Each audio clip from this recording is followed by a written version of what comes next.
네, 안녕하세요. 본자 스튜디오의 김 팀장입니다. 오늘은 이 진짜 경제 전문가들만이 가지고 있는 공통점에 대한 주제로 여러분과 대화를 나눠보고자 합니다. 이 진짜로 실력 있는 경제 전문가들이 가지고 있는 똑같은 공통점들이 있거든요. 그게 바로 뭐냐면은 이 케인지언적인 성향이 있다라는 거예요. 그러면 이 케인지언적인 성향이라는 게 뭐냐? 보다 이 정부 주도적인 자본주의라고 보시면 되는데, 정부가 시장에 보다 적극적으로 개입을 하고 보다 완화적인 통화, 재정정책을 구사해야 한다라고 생각하는 사람들이 케인지언적인 경제학자들이라고 보면 됩니다.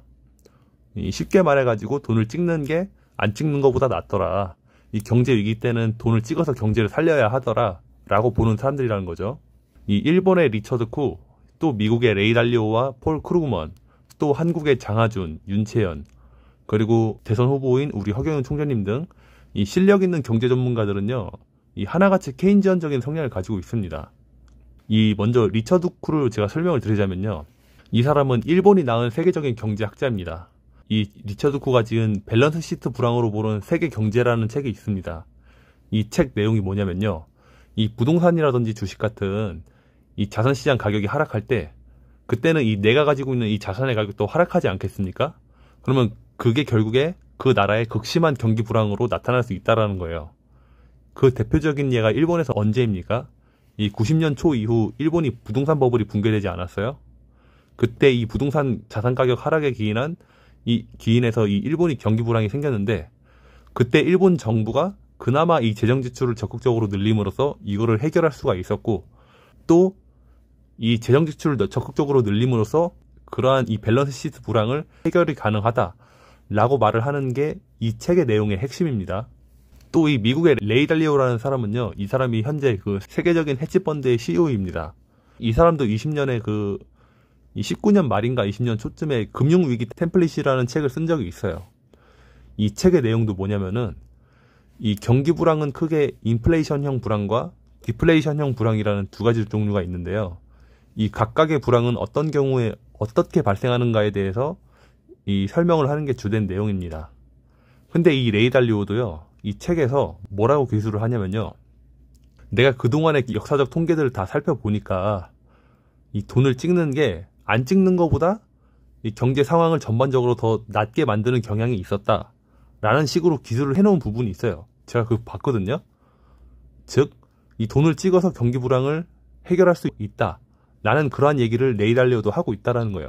그러니까 돈을 찍어라, 그런 얘기를 하고 있다라는 건데, 또 이 폴 크루그먼 얘기도 해보자면요, 이 사람은 이 노벨 경제학상을 받은 세계적인 경제학자 중에 한 명입니다. 근데 이 노벨 경제학상이라는 이 단순한 이 노벨상 유무를 제치고서라도 이 폴 크루그먼도요, 이 사람이 거시경제를 전망을 하고 또 그 예측이 맞아 들어가는 경우가 굉장히 높거든요. 그러니까 대단한 통찰력을 가진 실력자라는 거죠. 이 과거에 2008년에 리먼이 파산하고 나서 이 미국이 그동안 유례없던 대규모 양적 완화를 시행하지 않았습니까? 이 양적 완화라는 게 뭐예요? 돈을 엄청 찍겠다라는 정책이에요. 그때 거의 대부분의 경제학자들이 이 양적 완화라고 하니까 이 미국의 달러 가치가 폭락할 거라고 예측을 했는데, 이 폴 크루그먼 이 사람만이 유일하게 이 미국의 달러 가치가 폭락 안 할 거고 이 양적 완화 덕분에 앞으로 미국 경제는 좋아질 거다라고 그렇게 얘기를 했어요. 그렇게 예측을 했는데, 그리고 실제로 미국은 폴 크루그먼 말대로 돌아갔죠.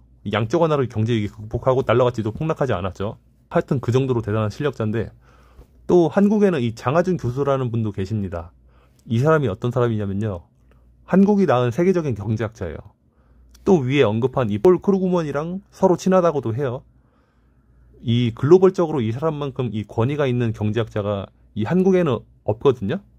근데도 불구하고 이 장하준 교수는 한국에서는 유독 이 무시를 받는 경향이 있는 것 같아요.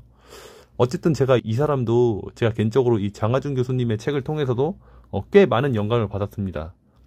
사다리 걷어차기라든지 주식회사 대한민국의 구조조정 등이 있는데, 특히 주식회사 대한민국의 구조조정이란 책에서는요, 뭐라고 얘기를 하냐면은, 이 97년 외환위기 때 이 한국이, 우리나라가 외환위기가 있었잖아요.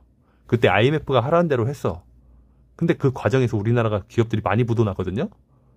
근데 이 장하준 교수님이 뭐라고 하시냐면, 한국은 그때 IMF가 하라는 대로 하면 안 됐다. 그 IMF가 하라는 말을 무시를 하고 그냥 한국 정부가 독자적으로 완화적인 재정, 통화 정책을 구사했어야 했다라는 식의 내용이 기술되어 있어요. 즉 IMF가 하라는 대로 우리가 따랐기 때문에 우리나라 대기업들을 비롯해서 전반적으로 기업들이 엄청 부도가 났고 또 한국의 펀더멘털이 엄청 부실해지는 계기가 됐다라고 합니다. IMF가 하라는 대로 안 하고 정부가 적극적으로 돈을 찍어가지고 이 파산 직전인 은행, 기업들을 지원해주고 또 시장금리를 낮추고 가계를 지원해주는 여러 가지 정책들을 적극적으로 구사를 했어야 됐다라는 거죠. 결론만 말씀드리자면요. 이 장하준 교수님도 한마디로 이 돈을 찍어서 경제 위기를 극복했어야 했다라고 얘기를 하고 있다라는 거예요. 또 이 포유 환율연구소의 이 윤천 소장님도 계시는데 이분도 정말 어마무시한 실력자이십니다. 이분은 과거에 그 15년 동안 이 고위 관료로서 이 금리 정책, 물가 정책, 보험 정책 등의 여러 분야에서 이 실물 경제를 운영해 본 경험도 있으신 분이에요. 이 지금까지 언급한 리처드 쿠, 레이 달리오, 폴 크루그먼, 장하준 같은 분들도 이 돈을 찍는 게 안 찍는 것보단 낫더라 라는 어떤 직관력 그리고 통찰력을 가지고 있긴 해요. 근데 그 구체적인 이유까지는 자세히 설명을 못하고 약간 막연하게 안다라고 해야 되나? 뭐 그 정도로 느껴지는데 이 윤치현 소장님은 제가 가끔씩 전화도 드리거든요. 궁금한 거 있을 때마다. 이 미시적인 메커니즘에 관해서 궁금한 거 있으면 전화해서 물어보기도 하는데 이분은요. 그 실물 경제의 메커니즘을 아주 디테일하게 알고 계세요. 항상 친절하게 답변도 해주시고요.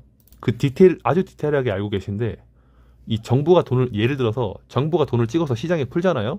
그러면 그 돈이 몇 년간 한 서너 번 정도 돌게 된다라는 거야. 그러면 그 과정에서 GDP가 이 찍은 돈의 한 서너 배로 증가하는 거고 또 그런 과정에서 우리가 부가세라는 세금을 걷지 않습니까? 이런 식으로 자동적으로 걷어들이는 세금이 얼마고 또 그 세금이 다시 정부 재정을 탄탄하게 만드는데 그렇기 때문에 돈을 찍어서 시장에 푸는 그 자체가 정부 재정을 탄탄하게 만드는 요인이 될 수가 있는 거고 또 돈을 찍으면은 이 시장 내에 전반적으로 둔화된 화폐 유통 속도를 다시 완화를 시켜서 그 자체로 인해서도 경기 불안 극복이 가능하고 또 돈을 찍는다고 물가가 무조건 그만큼 오르는 게 아니라 그 찍은 돈을 어떤 방식으로 어느 시장으로 흘러가게 하느냐에 따라서 결과값도 엄청 달라질 수가 있는 건데 등등 이거를 아주 구체적으로 이해를 하고 계시다고 해야 되나? 뭐라고 생각하시면 될 것 같습니다.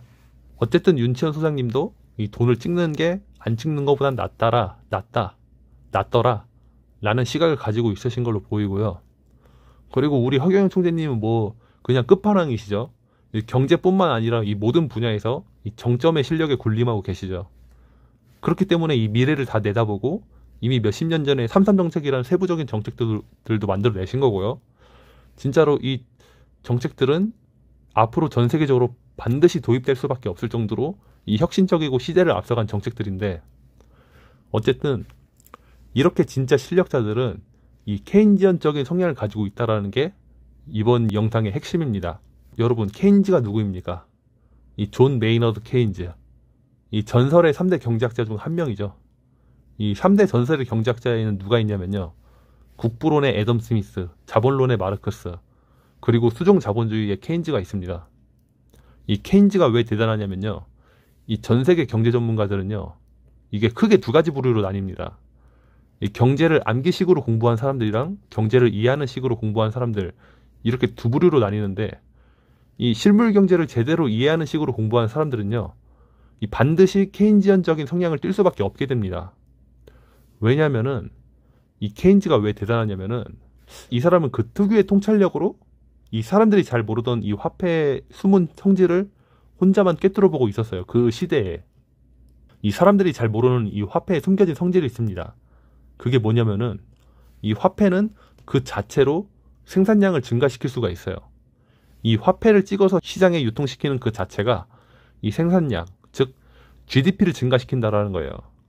물론 이 화폐를 찍어서 이거를 갖다가 정부가 은행에 빌려주느냐 아니면 기업에 보조금 형식으로 주느냐 또는 국민들에게 배당금 형식으로 공짜로 나눠주느냐 아니면 이걸 갖다가 고속도로라든지 어떤 인프라에 투자를 하느냐 등등 이걸 어떤 정책과 제도로 이 돈을 구사하느냐에 따라서 이 GDP 증가의 결과값은 크게 달라지겠죠.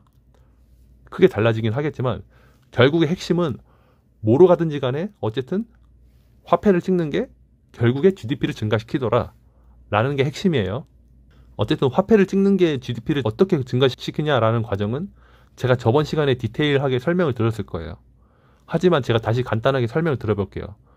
왜 그런 메커니즘이 나오느냐면, 여러분, 이 시장에 보다 많은 화폐가 유통되게 되잖아요. 그러면 그거는 이 기업가들의 이윤 국대화를 추구하는 그 심리를 자극하게 됩니다.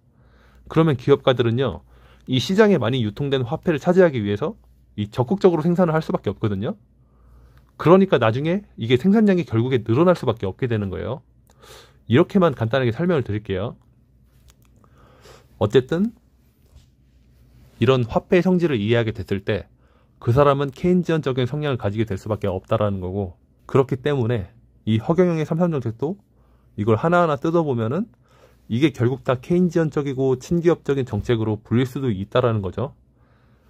왜냐하면은 이 각종 수당을 주는 정책들이 많잖아요. 배당금, 결혼수당, 출산수당, 노인수당 등등. 또 상속세 폐지랑 재산비례 벌금제라는 정책들도 있어요. 근데 이 모든 정책들이요, 이 대부분의 정책들이 이게 알게 모르게 이 기업을 위하는 형식으로 설정되어 있습니다. 여러분, 그 각종 수당 주는 게 왜 기업을 위한 거예요? 아까도 말했죠. 시장에 돈을 배당금 형식으로 많이 찍어서 풀면요, 이 기업가들의 이윤을 극대화하려는 심리를 자극한다니까요. 여러분, 호주머니에 들어간 돈들이 결국에 이게 기업 이익으로 가는 거예요. 그렇기 때문에 이게 기업을 위하는 형식으로 설정되어 있다라고 제가 얘기를 하는 거예요. 총재님은 기업을 가장 우선시하는 분이십니다. 제가 봤을 때. 뭐 기업뿐만 아니라 뭐 금융도 이제 금융, 기업 여러 가지 분야를 다 우선시하시는데, 근데 또 한편으로는 이 허경영 총재님의 이 미래를 앞서 나가는 완벽한 중산주의 정책들을 또 단순히 또 이게 케인지언적인 정책들이다 라고만 얘기하기도 좀 그런 부분이 있고요. 어쨌든 오늘은 이렇게 간단하게 이 진짜 경제 전문가들은 하나같이 뜯어보니까 케인지언적인 성향을 가지고 있더라, 돈을 찍는 게 안 찍는 것보다 낫더라 라고 생각을 하더라 라는 주제로 여러분과 대화를 나눠봤습니다. 이번 영상도 끝까지 봐주셔서 감사합니다. 허경영 우주에너지 제품은 역시 본전